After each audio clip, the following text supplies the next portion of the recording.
What's up, short attention span history nerds? Have you ever wondered if your doctor is a serial killer? Now, not many people do, and if you answered yes, you may want to look for a new healthcare provider.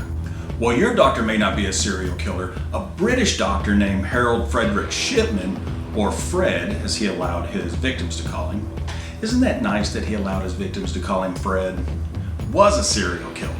British serial killer Herold Shipman, I'll refer to him as Fred going forward, I don't think he'll mind, worked in England as a family physician, and during his time he killed many of his patients, mostly elderly women.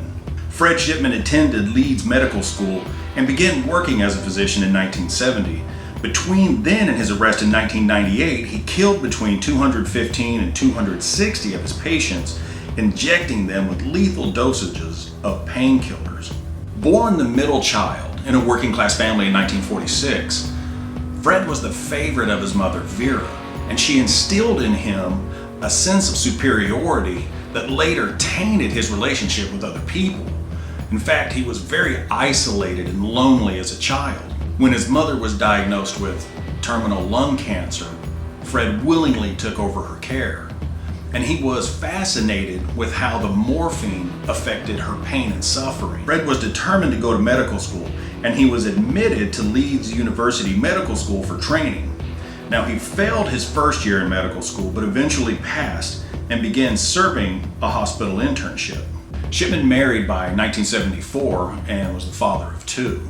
He joined a medical practice in Todmorden, Yorkshire, where he initially thrived as a family practitioner. While prescribing painkillers, Fred soon became addicted to the same painkillers that he was prescribing to his patients. He was forced to leave the practice when his addiction was found out by his medical colleagues in 1975. And in the subsequent inquiries, he received a small fine and a conviction for forgery. After laying low for a few years, Fred was eventually accepted onto the staff at Donnybrook Medical Center in Hyde. He dove into his job and even enjoyed the trust of his patients and colleagues, although he had a reputation for being arrogant.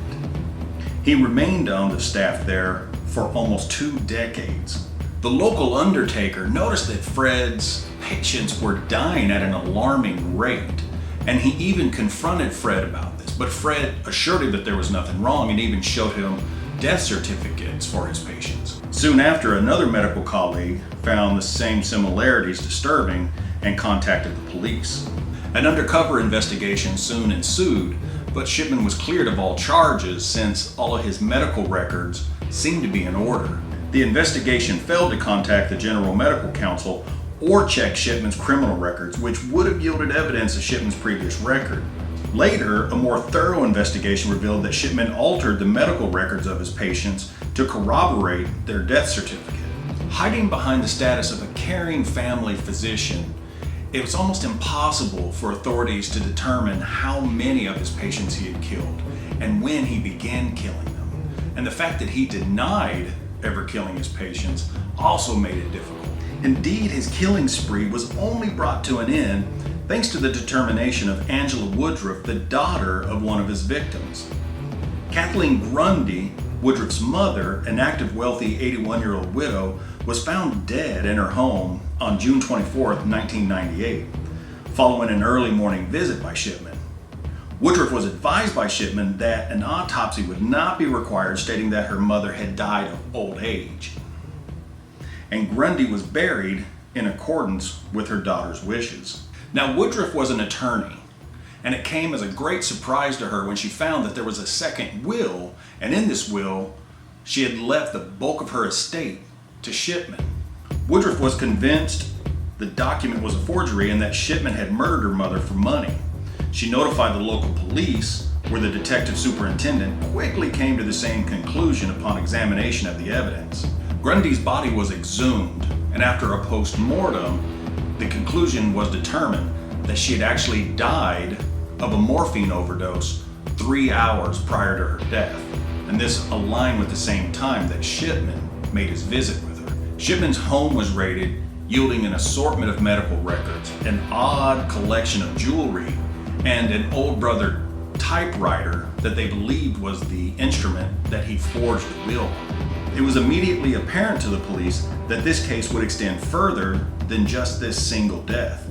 Priority was given to former patients that died in Shipman's care, especially those that had received a home visit from Shipman.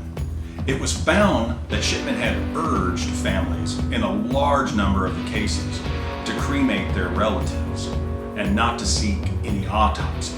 In situations where families did raise questions, Shipman would provide computerized medical records so that no other questions were asked. Police later established that Shipman would alter the medical notes directly after killing his patients to ensure that his account matched the computerized records. Now, what Shipman had failed to grasp was that each alteration would be timestamped by the computer, enabling police to ascertain exactly which records he had altered. Following the extensive investigation, the police finally had charged Shipman with 15 individual counts of murder and 1 count of forgery. Really? Forgery on top of murder? Attempts by his defense counsel to have Shipman tried in 3 separate phases, physical evidence, without physical evidence, and the forgery case failed, and the trial proceeded on the 16 charges included in the indictment. The prosecution asserted that Shipman had a God complex and that he enjoyed asserting control over life and death. They dismissed the claim that he was acting compassionately, considering none of his victims had terminal illnesses. Following a meticulous trial, Shipman was found guilty on all 16 charges on January 31st, 2000. The judge passed 15 life sentences and a 4-year sentence for forgery. Again, really with the forgery? However, he later commuted it to whole life, meaning that there was now no longer possibility for Shipman to obtain parole. While in prison, Shipman became friends with a fellow serial killer, Peter Moore. I guess birds of a feather flock together. Shipman is the only doctor in the history of British medicine found guilty of murdering his patients. John Bodekin Adams was charged in 1957 with murdering a patient amid rumors he had killed dozens more over a 10-year period and possibly provided the role model for Shipman. However, he was acquitted. Historian Pamela Cullen has argued that because of Adams' acquittal, there was no impetus to examine the flaws in the British legal system until the Shipman case.